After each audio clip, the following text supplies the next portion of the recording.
All right, to our next conversation now. The Nigerian maritime sector has long been a critical but underutilized driver of our economy. Despite the country's growing imports and export volumes, much of the shipping value from freight to insurance leaves Nigeria because of foreign-dominated operations.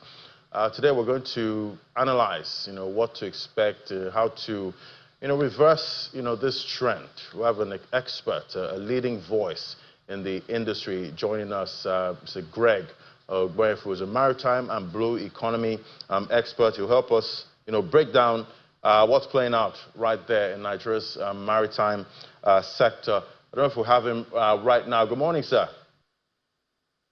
Good morning, Vladi. How are you? Fantastic. It's great to have you, sir. Good morning. So, first off, when we hear, maritime, definitely a lot of us think of different, aspects of this sector. But help us understand, how shipping, how it works in Nigeria and the ownership model, because we hear a few Nigerians own ships in Nigeria's maritime sector, and most of it is owned by foreign companies. I don't know if you can hear me, sir. Yeah, I can hear you now. Yeah, so paint a picture for us. What's Nigeria's maritime and shipping industry? What is it like, really? We had the ownership model for ships. We have more foreign owners of the ships we use for transport here. Correct. Very briefly, our country is estimated to have about 230 million people or thereabouts. And you can imagine the volume of cargo imports. And thankfully, we have a lot of oil which we export. And it's a matter for regret that all the ships that carry our import cargo and our export cargo are owned by foreign ship owners. So all the freight associated with those shipments are leaving this country to other country ship owners. Now, the reason is not far-fetched. Our nation used to have the Nigerian National Shipping Line, which at some stage had about 29 or 30 ships, flagged Nigerian flag, registered in Nigeria, owned by Nigeria, and trading globally, flying the Nigerian flag. But regrettably, in 1995, for various reasons, our national shipping line was liquidated. And since that time, over 30 years, we have not been able to get back into our cargo is carried by foreign ship routes. You can imagine the dent that is doing to our national economy.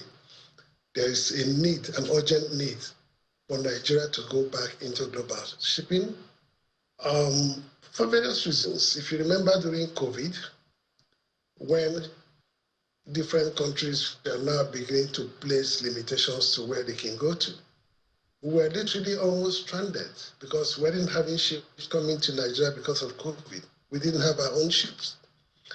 I think there is an urgent need for this country to go back to global shipping. And these of us in the maritime sector will not stop agitating for that. We think the private sector has a lot to do. The national shipping line failed because it was government that owned and ran it. And government has no business being in business. So the private sector should rise up to the occasion to see how we can go back to global shipping with Nigerian government support. Right, and I'm guessing, from where I'm sitting, that owning a ship is no, it's not a joke, at all. Because looking at some of the costs here for a medium-sized commercial vessel, I hear it ranges between $2 million to about $30 million. For a large cargo ship, oil tankers, $50 million to about 150 plus $million. Then there's also the operating cost side of things. You have the crew, fuel, bunkering, insurance, and all of that. So it seems it's it's a lot of money, to get one of these. And I'm wondering, okay, you spend all of this money, how long does it take to get your money back and, profit? To answer your question, Ladi, I want to ask the foreign ship owners who are now feasting on our own opportunities with their ships. How did they get the ships or get the money? How are they able to survive continually if they are not making profit, if it's not viable? So whatever they are doing, we can do. Now, the ships you see in the background on my screen, that's one of my ships. I have about 11 of them working for they are tugboats working for the oil and gas sector. The last one cost us $18 million to build. It was financed by a bank, and they financed it because they saw that the business plan and the feasibility financial study was viable. So in other words, if we want to go back into global shipping, this country, we have a cargo. So the role of government is to give the Nigerians cargo guarantee.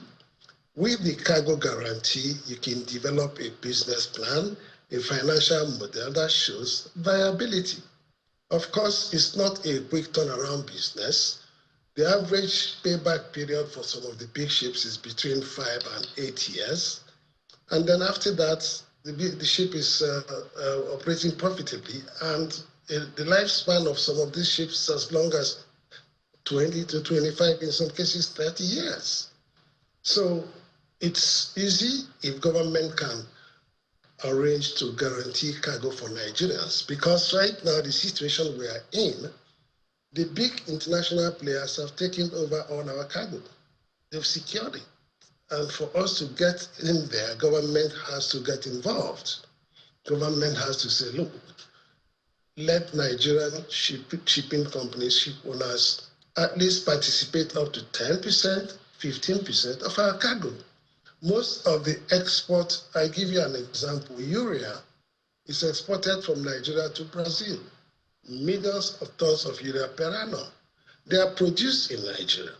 Some of the companies producing them, the Nigerian government has a stake in those companies. And that's enough for them to say, listen, as an equity participant, we would like our own indigenes to get involved and participate in the trade for the benefit of the country. It will stem capital flight. It will create job opportunities for our maritime teaming youths who leave maritime institutions and they don't have any ships to work in. Some of them end up driving Okada and things like that. So we have to be intentional in going into it. If it's profitable for other nations, it can be profitable for Nigerians as well. Yeah, it will be quite awkward moving from, ship to, Okada riding at this point. But in terms of foreign exchange, how much could Nigeria save or generate by, retaining more shipping and logistics revenue locally?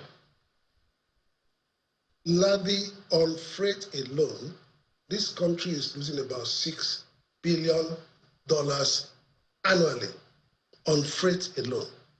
If you think of the quantum of imports we get daily into our country, let me give you an example.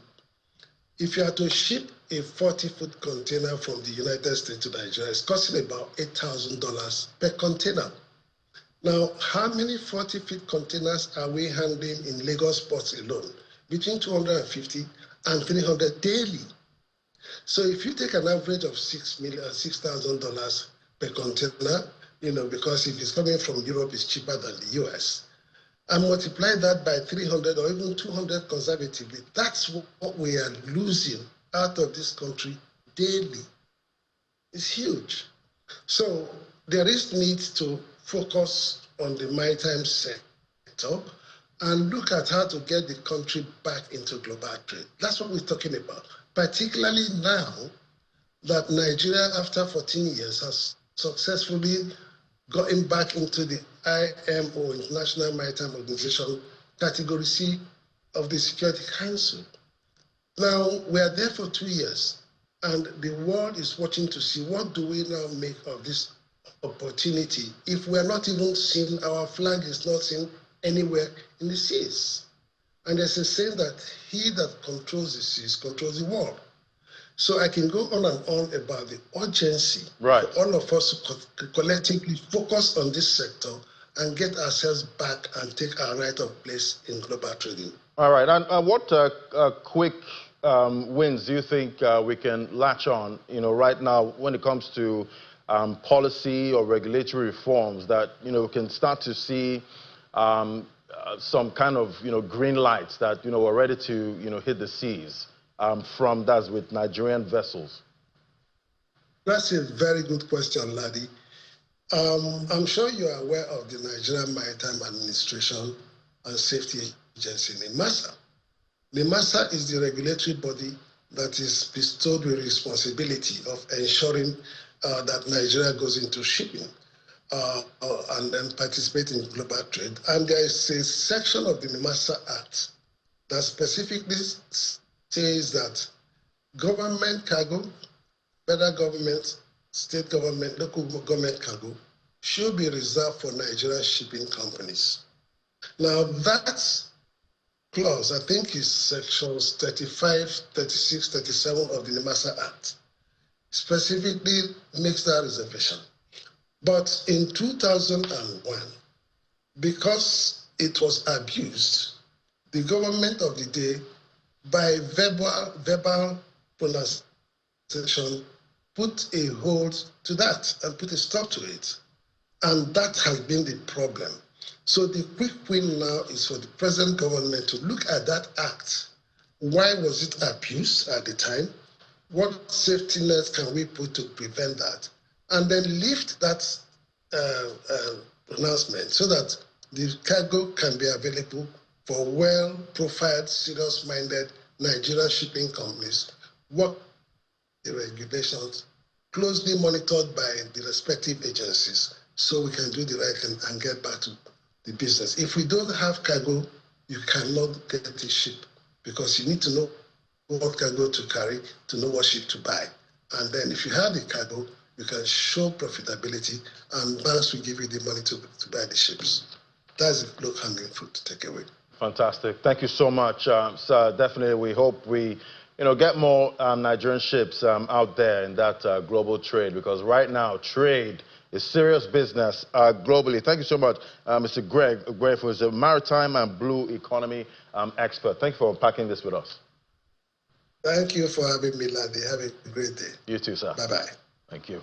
All right, so after the break, we'll look at what's playing out with startups in Nigeria. We're seeing data out there showing a lot of pressure right now, raising funding within Nigeria. That's after the break. Just stay with us.